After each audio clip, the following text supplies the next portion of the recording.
Good evening, everyone. As we begin, please silence your cell phones and other electronic devices and remind council that our procedure bylaw prescribes the use of technology during council and committee meetings.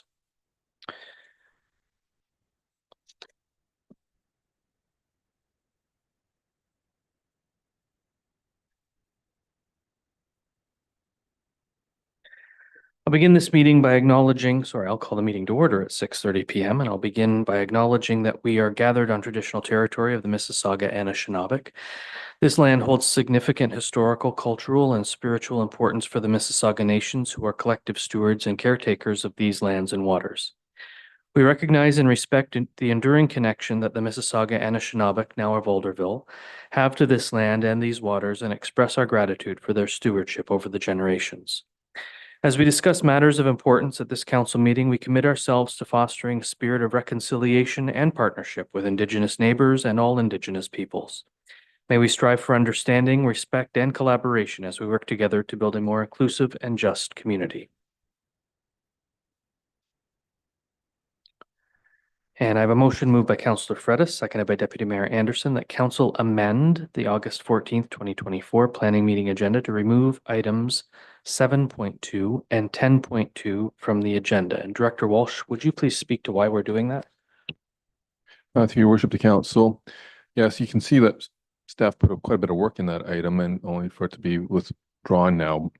But in the final analysis of things, it was in response to Bill 185 that removed requirements and powers of municipalities to pass bylaws, making consultation on development applications mandatory.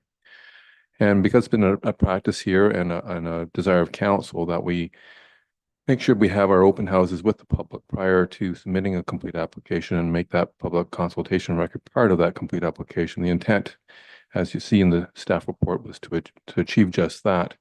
However, in that amendment to the Plan Act, it also appears that those specific bylaws of powers have been removed. So we're going to just bring it forward through an official plan amendment at a later date. That official plan amendment will be addressing other parts of the Act where municipalities are unable to present alternative public notification requirements if official plan policies are in place. So once we have that official plan policy in place, then we'll be enabled to pass this bylaw and bring it forward. So council may recall that we have a budget carryover from the previous year for doing public engagement policies. And so DM Wills out of Peterborough has been tasked with that, and there's been communications with their staff. And so that will be initiating here pretty soon. They've got a bit of a start on it. I'm told. And so these materials have been shared with them and asked for it to be integrated. So council will see this come back through another form, but the intent and the fact will be the same ultimately if passed by council. Thank you for the explanation. Is there any discussion on the motion? Councillor Rowley.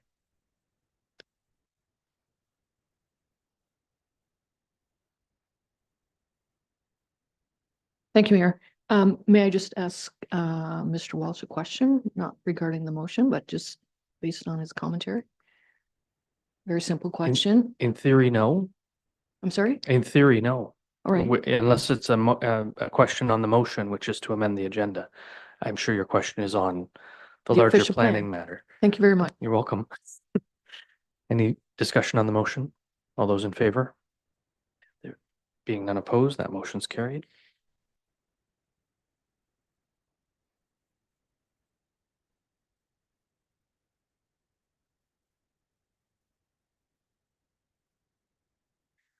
A motion moved by Councillor Fredis, seconded by Deputy Mayor Anderson, that council approve the August 14th, 2024 planning meeting agenda as amended.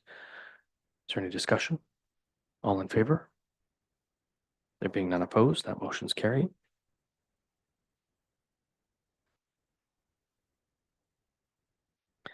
Members of council, do you have any declarations of pecuniary interest? And if so, please state the general nature thereof.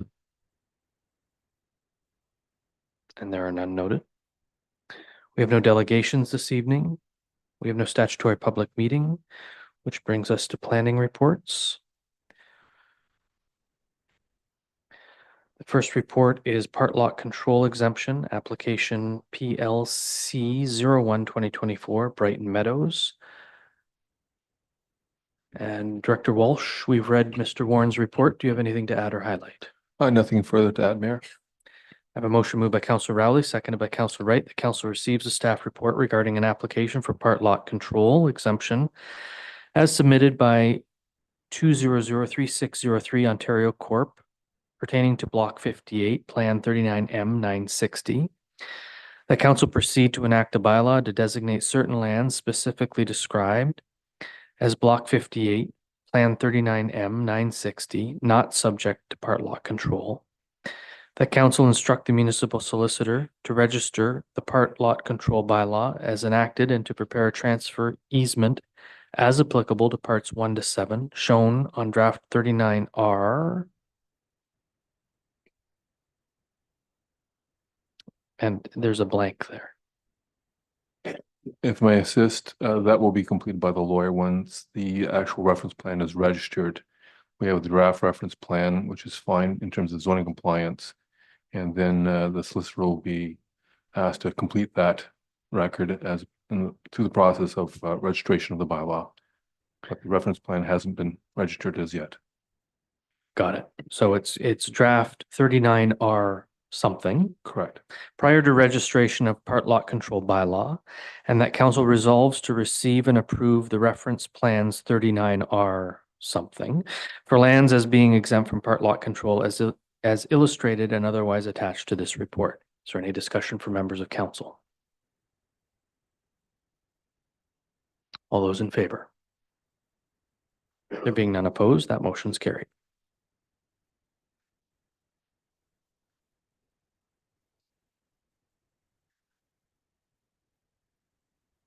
Seven 7.2 has been removed, which brings us to 7.3. This is the 406 County Road 64 zoning bylaw amendment. Mrs. Deck, we've read your report. Do you have anything to add or highlight? Yes, Mayor. After the report was finalized, an additional public comment was received from a neighboring property owner. The property owner has no objection to the zoning bylaw amendment. Granted, the agricultural concerns brought forward during the statutory public meeting are addressed. The public comments received highlighted issues such as the sightlines at the intersection of Bowes Road and County Road 64, the existing entrance on Bowes Road, and the row of cedars which have been planted on the property. Staff would just like to reiterate that a traffic impact brief will be completed as part of a complete application for a site plan control, and any recommendations will form part of that site plan control agreement. The traffic engineer required to do that traffic impact brief will be required to review the existing transportation networks and any impacts that may arise from the development proposal, including the feasibility of the removal of that existing entrance on Bowes Road.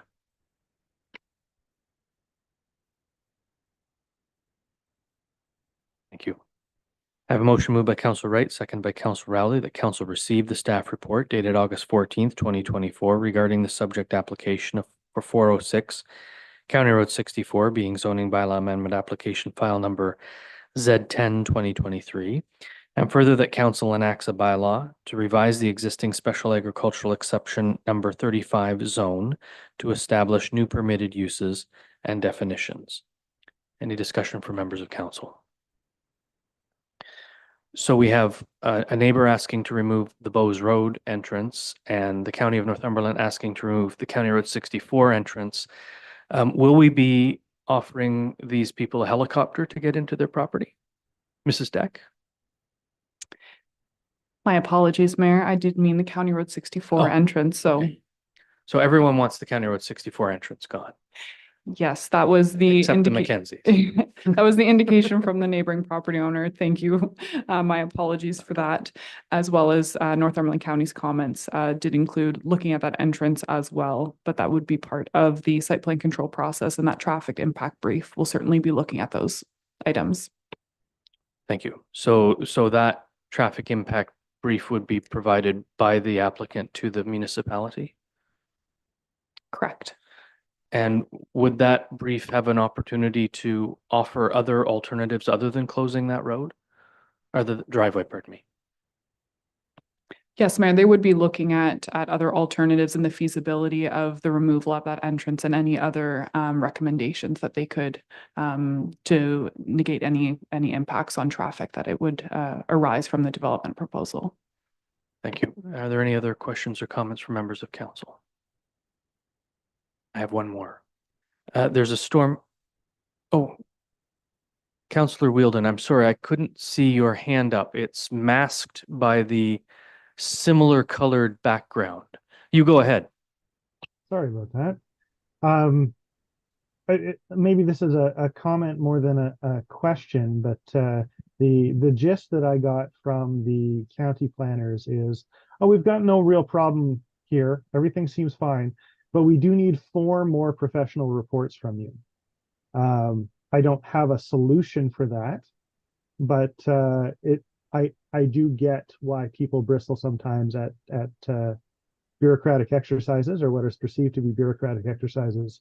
And so a note for us moving forward is to get better at communicating why these things are the way that they are.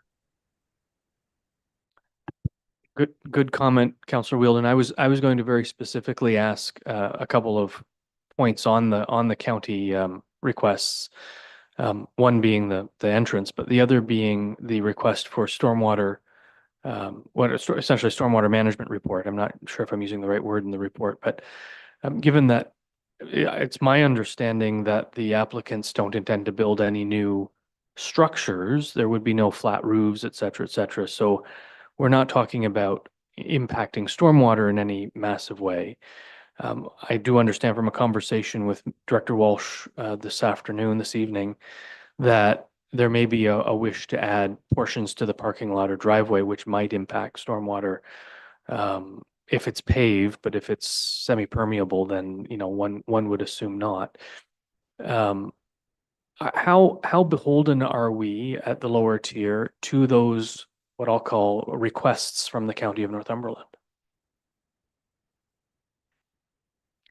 I will direct that question to Director Paul Walsh. I thought you might. Director Walsh.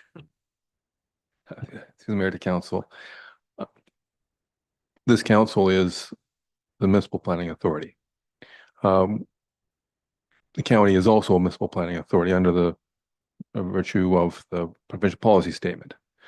For this approval, it would be this council's approval. So when it comes to stormwater management, there will be some obligation as a minimum to demonstrate that no drainage is adversely affecting the county road. But that's about the long and short of it, in my opinion. So a fulsome and expensive stormwater master plan, if you will not be required by the municipality. Not my opinion. It's more of a grading and drainage plan. Good. Okay. Super. And all of that is done at site plan control, which of course is under one of the new bills delegated. Well, I know we did so through motion, but because of that bill, we've delegated that authority to staff. So without then that information coming back to council, we look to staff to be reasonable and ensure that this organization, this group can get up and running in a reasonable way without being onerous, regardless of our friends at the county and their requests. Yeah, so I mean, yeah, staff will certainly endeavor to scope this to a very level of reasonableness.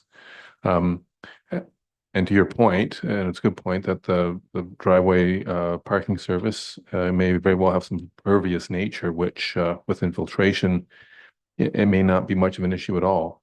And there's always opportunity when doing a driveway to have infiltration galleries around the perimeter and things like that. And because there's so much lot coverage now by buildings, the added parking space probably as a percentage of change to the whole site won't be a high degree of change in terms of drainage during a peak rainfall. But okay, so that sounds very reasonable to me, what you're saying. Yes, and for the first point about really, it's a matter of not impacting the county road. Drainage can be directed away from it too, in just terms of gradings. Right. Any other questions or comments from members of council? All in favor? Being none opposed, that motion's carried.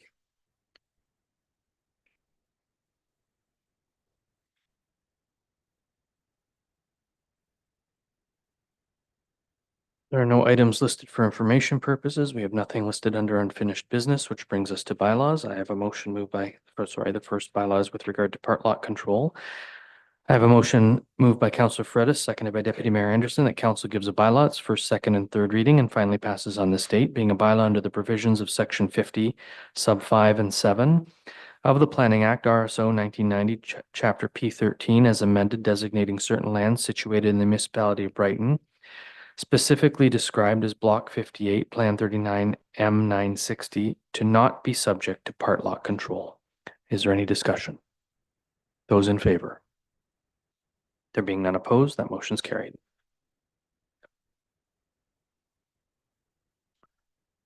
And 10.2 was withdrawn.